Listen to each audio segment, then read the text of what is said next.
면 중심이라고 얘기하는데 저 중심의 좌표 A, B라고 하고 다음에 요 길이를 반지름이라고 했는데 R이라고 했을 때 우리가 이렇게 생긴 이 점을 뭐라고 할 거냐면 X, Y라고 얘기할게요. 가만히 보면 여기 있는 요 중심은 딱 찍혀 있는 점이에요. 그래서 정해진 점이고요. 그 다음에 여기 있는 이러한 점들은 살아서 움직이는 점이에요. 그래서 동점 이렇게 얘기를 할게요. 그렇다고 보면 자 보시면 내가 여기서 이 길이도 뭐라고 얘기할 수 있어? 반지름이라고 얘기하고 얘도 반지름이라고 얘기할 수 있어요. 그래서 원의 정의를 어떻게 얘기할까 보면 한 정점에서 R 같은 거리에 있는 점들의 모임 이거를 보고 우리가 원이라고 얘기하면 돼요. 다시 한번 한 정점에서 정해진 점이 있죠. 같은 거리에 있는 점들의 모임 이 정도로 생각하면 돼요. 다시 한번 볼게. 여기에서 한 정점에서 얘는 정점 뭘 얘기하는 거고 중심을 얘기하는 거고 여기 같은 거리 요 R이라고 하는 거 얘는 반지름이라는 걸 얘기하는 거예요. 그랬을 때 이러한 점들을 뭐 하면 모아놓으면 그게 바로 뭐가 된다? 원이 된다 이렇게 얘기해요. 그래서 이제 우리가 어떤 생각을 하게 되냐면 이런 생각을 합니다.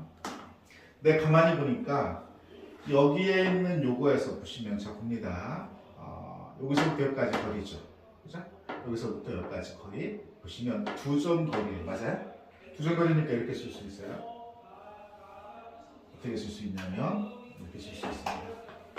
루트 x끼리 빼서 제곱 x-a의 제곱 더하기 y끼리 빼서 제곱 y-b의 제곱 얘가 누구랑 똑같다? r이랑 똑같다 이렇게 됐어요? 네. 이 상황에서 양변을 뭐 하게 되면 제곱하게 되면 루트 없어지죠. 그래서 x-a의 제곱 플러스 y-b의 제곱은 뭐라고 쓰냐면 r제곱이라고 쓰게 됩니다. 이렇게 됐죠? 그래서 이걸 보고 나서 거꾸로 읽어야 돼요. 중심의 좌표가 A, B 반지름이고 R 이렇게 읽어야 돼요. 여기까지 됐어요? 다음에 이제 내가 이걸 푼다고 생각하면 x제곱 y제곱이 생기는데 x제곱 그 다음에 y제곱이 생겨요. 그 다음에 이렇게 됐죠. 이렇게 돼서 뭐냐면 뭐가 생기냐면 ax 이렇게 생겨요. 그죠? x 1차가 생긴다는 거죠. 의미가 내가 이걸 전개하게 되면 y의 1차가 생겨요. y의 1차 bx.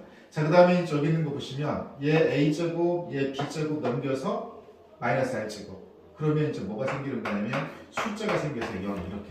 이렇게 됐죠? 이렇게 쓰면 지저분하니까 그래서 이런 정도로 다시 쓰자는 거예요. 가만히 보니까 x제곱 플러스 y제곱이 있는 상태에서 x 1차, y 1차, 그리고 플러스 뭐 c는 0이라고 이렇게 정리할 수 있다. 그러면 이렇게 보게 되면 잘 보시면 x제곱, y제곱이 있고 그 다음에 x항, y항, 상수항 이 정도로 온다면 얘는 뭐다? 원이 만든다 이렇게 보시면 되고 이걸 우리가 원의 일반형이라고 봐요. 이렇게 됐죠? 그러면 다시 이게 중요한 게 이건데 얘가 이런 형태를 갖춰야 일반형이라고 하는 것이 이런 형태로 가져야 우리가 뭐가 되는 거죠? 표준형이 되는 거죠. 그러면 얘가 이렇게 해서 이쪽으로 넘어갈 때 표준형 어떻게 해야 되는지 알겠죠?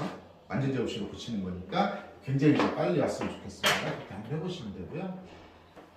그 다음에 축에 접한다라고 하는 거니까 축이라고 하는 건 뭐하고 뭐가 있냐면 x축이 있어요. 그 다음에 무슨 축이 있냐면 y축이 있죠. 여기까지 됐지?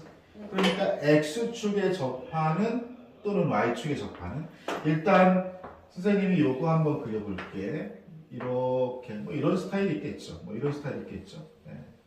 그럼 얘는 무슨 축이니까? x축이니까 이런 얘기가 되겠죠. 그러면 여기다가 이제 내가 뭘 찍으면 이렇게 해서 A, B라고 하겠죠. 물론 이제 여기 얘가 뭐가 될 수도 있죠. A, B가 될 수도 있는 거죠. 여기까지 됐습니까? 네. 자, 그러면 이렇게 됐을 때 어떻게 해도 좋은데 원은 중심과 반지름을 가지고 있는데 얘는 얘가 반지름과 관련이 있을 거고 얘도 뭐와 관련이 있을 거죠? 반지름과 관련이 있을 거죠. 네. 오케이. 반지름과 관련이 있을 거예요. 그래서 얘는 식으로 쓰게 되면 어떻게 써줄 거면 이렇게 쓰겠습니다. x-a의 제곱 그다음에 y-b의 제곱인데 여기는 그러면 뭐가 와야 되지? 반지름의 제곱이 와야 되죠. 이때는 b가 양수죠. 이때는 b가 뭐죠? 음수죠.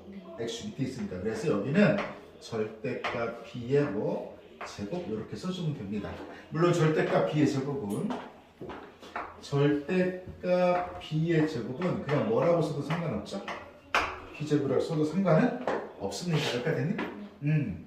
만약에 이제 우리가 무슨 축에 대해서 이렇게 하고 이렇게 하면 선생님 그림 뭐 이 정도로 한번 좀 그려볼게요. 이 정도로 그리면 얘네들은 어떤 특징을 가지고 있지? Y축에 접한 특징을 가지고 있습니다. 요점의 좌표를 중심의 좌표로 A, P 또는 요점의 좌표로 A, P 일단 이렇게 할 건데 반지름과 관련 있는 건 얘와 관련이 있죠. 예, 반지름과 관련 있는 건 이거죠. 그러니까 무슨 좌표와 X좌표가 반지름과 관련이 있는 거죠. 맞습니까? 자, 얘는 식은 일단 이렇게 될 거죠. 네. x-a의 제곱 플러스 y-b의 제곱이 되는데 오케이. 좌우가 반지름과 관련이 있으니까 역시나 절대값 a로 제곱 이렇게 쓰면 되죠. 맞습니까? 그렇죠? 그래서 여기는 뭐 a제곱에서 상관이 없습니다. 그래서 이건 x축에 접할 때 이건 y축에 접할 때. 근데 동시에 이렇게 물어볼 수도 있어요. 이렇게 물어볼 수 있죠. 네. x축하고 이렇게 y축에 동시에 접할 때. 예. 그런데요, 또 웃기는 게 뭐냐면, 이렇게 되고, 이렇게 됐을 때, x축이고, y축이고, x축하고 y축에 동시에 접할 때는 스타일이 두 종류가 있다? 이렇게 접하고, 이렇게 접하고, 이런 스타일이 있어요. 그러면 여기는 딱 보시면, 자, 보세요. 얘도 반지름이고, 얘도 반지름이니까 이 좌표는 A, A 맞아요? 그죠? 물론 여기도 뭐라고 쓸 수 있어요? 네, 거리가 같은 거니까 뭐 A, A 이런 얘기입니다. 좌표니까. 물론 여기서는 양, 여기는 이렇게 되겠죠. 그래서 어쨌든 간에 이런 스타일로 가면 식은 이렇게 써집니다. x-a의 제곱 플러스 y-a의 제곱 그 다음에 절대값 a의 제곱 이렇게 써져요. 여기까지 됐죠? 그 다음 또 어떤 특징을 가지고 있냐면 여기 있는 얘는 중심이 어디 위에 있어요? y는 x 위에 있어요. 이런 특징을 가지고 있어요. 그러니까 x축, y축에 동시에 접할 때는 이렇게. 그러니까 x축에만 접하거나 y축에 접하면 쉬운데 x축, y축에 동시에 접할 때는 이 스타일도 있지만 이 스타일도 있어요. 여기 잘 보셔야 됩니다. 여기 잘 보시면 여기 a, b라고 하면 a는 양수고 b는 음수죠.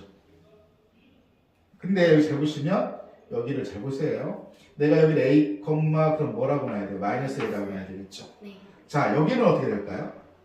마이너스 a 이렇게 놔야 되겠죠. 그죠? 네네. 가만히 보시면 A 스타일이냐, A 마이너스 A 스타일이냐, 두 개의 구가 다른 스타일인 이거죠. 네. 그러면 이때는 식을 어떻게 들어오면 이렇게 들어와요. x 마이너스 A 제곱 플러스 y 플러스 a의 제곱은 뭐가 되거나 절대값 a의 제곱 이렇게 들어오거나 됐죠? 네. 근데 또 이렇게 써도 상관없죠. 여기를 x 플러스 a의 제곱으로 써주면 여기가 뭐가 돼요? y 마이너스 a의 제곱은 이렇게 써준다는 거죠. 이렇게 됐죠? 그러니까 이렇게 상관없습니다. 중요한 건 여기하고 여기가 부호가 서로 뭐 해야 된다? 달라야 된다. 그것만 기억하고 있으면 되죠.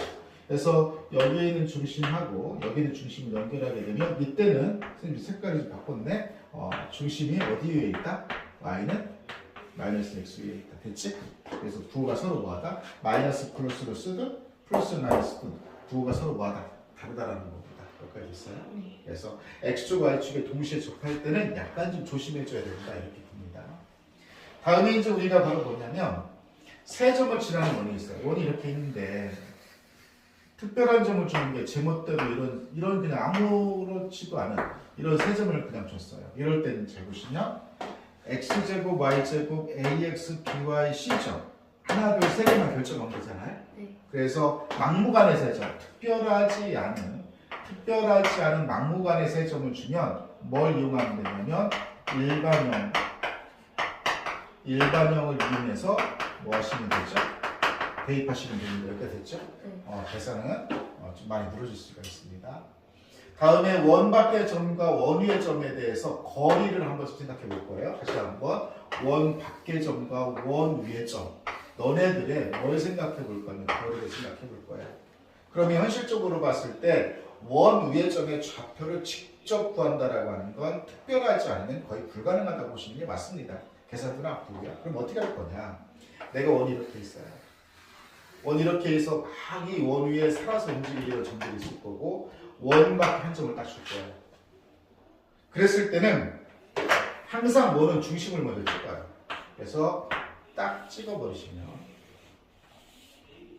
살아서 움직이는 이러한 점들이 있습니다. 이렇게 막 살아서 움직이는 점들이 있는데 굉장히 많죠. 그랬을 때 딱딱딱딱딱 중심이죠. 그래서 쭉 연장선까지 가서 이렇게 봤을 때 요겁니다.